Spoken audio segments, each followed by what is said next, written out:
रायजोखौ बेबायदि जिनाहारि खालामनायखौ जों नुनो मोना। 12 भुमखायाव जिनाहारि खालामजानाय बै समाव बेनि सायाव मानगोनां सेवलि महिलारि मेडामा माखासे खेंफोरथि होदों आरो बेफोरो मा नोंथांमोननि सिगाङाव फोरमायनो सानो।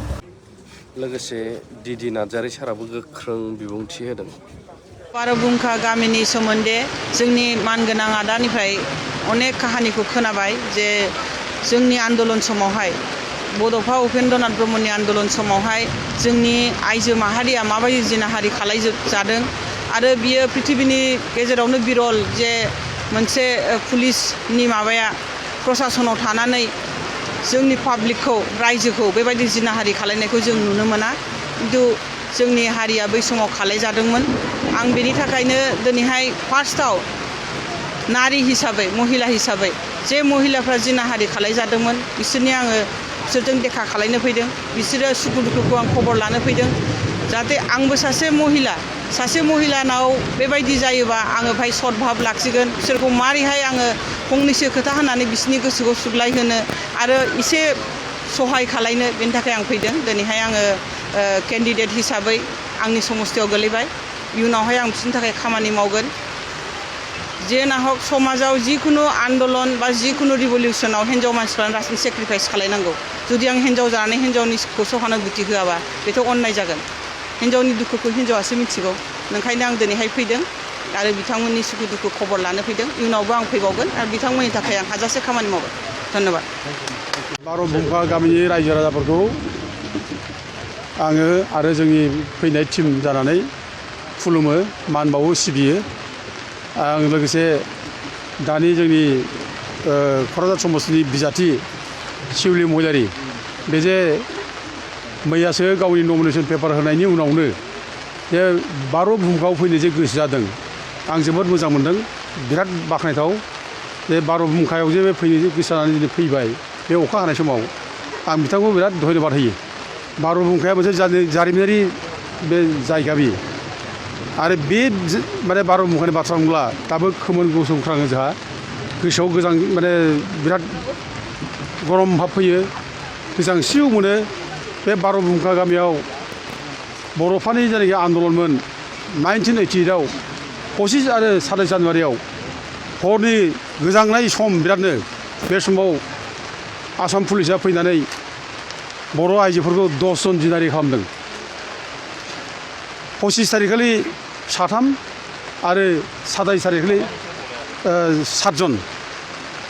दा बे समा ओरैबायदि गिलु-बालु सम जादों माने गोजांनाय सम जों खारनो ना जों खारनो गाबख्रावबायबाय सहाय मोनाखै।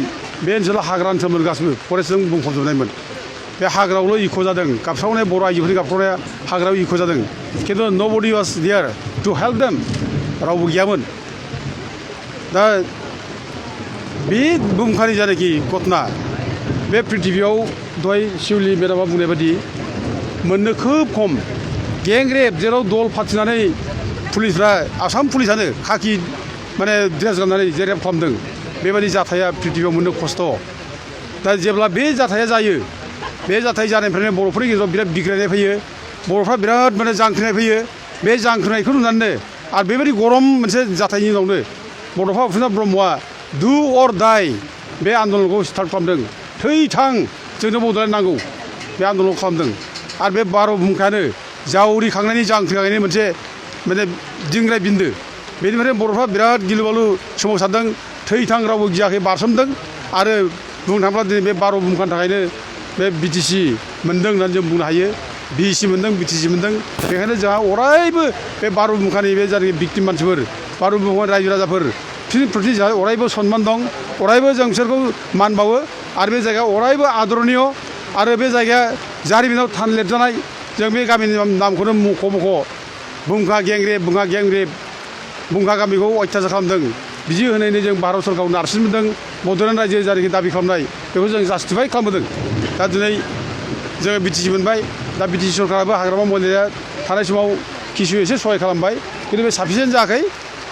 दा बे जायगायाव जानाखि माने बे गोरिब गुन्द्राफ्रा भिक्टिम मानसिफ्रा मोननांगौ बेखौ नैबे दानि सेवलि मेडामा जों ज' रायलायबाय थागोन आरो जा हायो जों सहायगोन आरो जथेस्थ' सन्माननि जायगा बा बे जायगानि सन्माननि जायगा बेखायनो दिनै गोबां बाथ्रा बुङाखिसै बुंनो लुबैया अखाबो हाबाय बिरादनो दा बयबो बुहुमखानि रायजो राजाफोरखौ खुलुमबाय आरो लोगोसे शिउलि मेदामखौ आङो धन्यबाद होबाय दा बिथाङा जे बेयाव एखेबारे गोसो जानानै जे गावनो फैनो ओंखारदों आङो बाख्नायो बिथाङा जोबोद गोरों मानसि दा गोदान फेस गोदान महर मुस्रिनि मानसि जों बेखौ नुबाय दा रावबो साननो नाङा दिनै अपोजिसनफ्रा हयथ' बुंनो नागिरदों बे माने हाग्रामाया गावनि बिसिखौ होबाय बे नङा हाग्रामाया होआमोन बेनो रायजो राजा दाबि खालामदों रायजो राजा बयबो बिदों जोंनो निउ फेसआव गोदान मानसि नांगौ बे खेथ्रआव दिनै बेनो रायजो राजाफोरनो दारुजुलुम दाबि खालामनानै केन्डिडेट होदों दा बाथ्राया बेबो नङा जे हाग्रामा बिसिया जे एमएलए दारै मोना बबेबा आयेनाव दंबालाय